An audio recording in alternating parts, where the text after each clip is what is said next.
Hello and welcome to Trojan Talk. I'm your host, Aaron Taylor. My guests today are Deb Fortune and Josh Hill, here to talk a little about an opportunity for students to save a little bit of money here at Troy University. Thanks for joining me here today.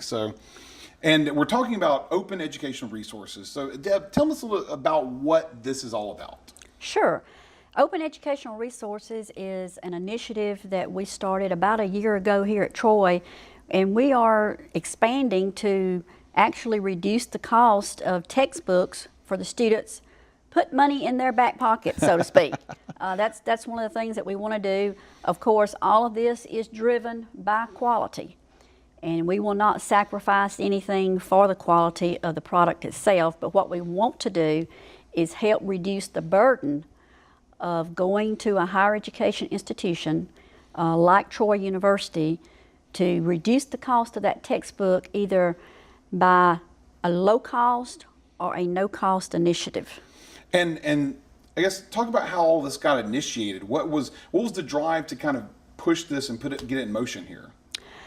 Last fall at our staff and faculty convocation, Chancellor Hawkins made a plea to our faculty, also with the administration, is that he would like to see a reduction in the cost of textbooks for our students. They're enormously expensive. I think you can see that by actually going to any bookstore to see how expensive some of your textbooks are.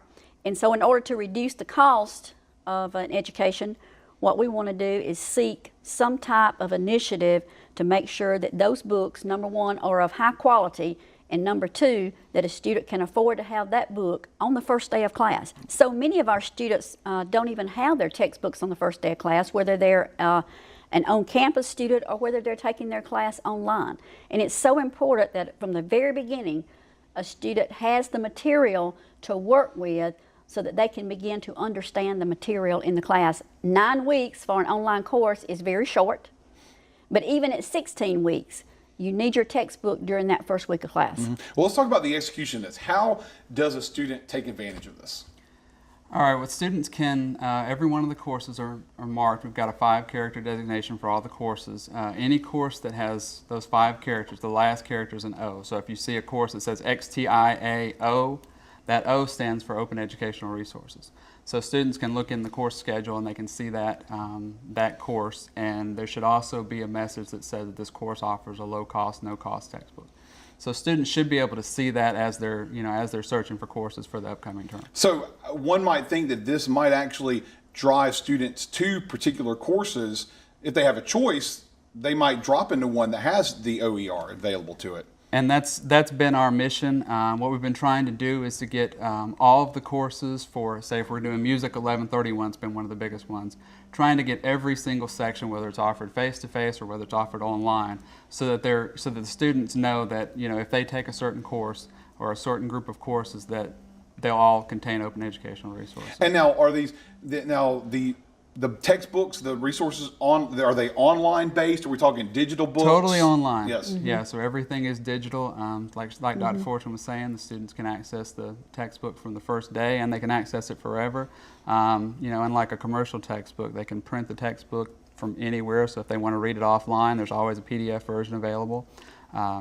So students always have a lot of options. Yeah, a lot of flexibility. Absolutely. And I know for people think online books, online courses, but for terrestrial courses, traditional courses, online books, you could utilize those anyway. So, with tablets and pads and stuff like that. And that's what we found. Some of the faculty are saying that their teaching time has really increased with OER because the students have it. They have it on, like you said, on their laptop. They have it on their tablet, on their cell phone, and they can engage with that material more. And research says that students are actually doing better with OER and the test scores and their completion, because a lot of students, if you're taking a group of courses, you may only be able to take one course because you can't afford the textbook. We found a lot of students will just take one class at a time, and then they may not even complete their degree. So with OER, that path to completion is there. Keeping that retention there. Now, if anybody, before we go here, anyone is interested beyond this interview of finding out more about this, how can they, maybe a website or something they can go to? Yeah, you can Google OER at Troy, Okay. and you can go to the website. We've got every course on there that has currently been converted to OER, so students should see that at least a term in advance. We try and keep the website updated. There's also a lot of information on there for the students and for the faculty, for advocacy, and for the students to be able to find the courses. Well, here's hoping that students start taking advantage of this out there now that they know it's available, because it's hard to turn down free.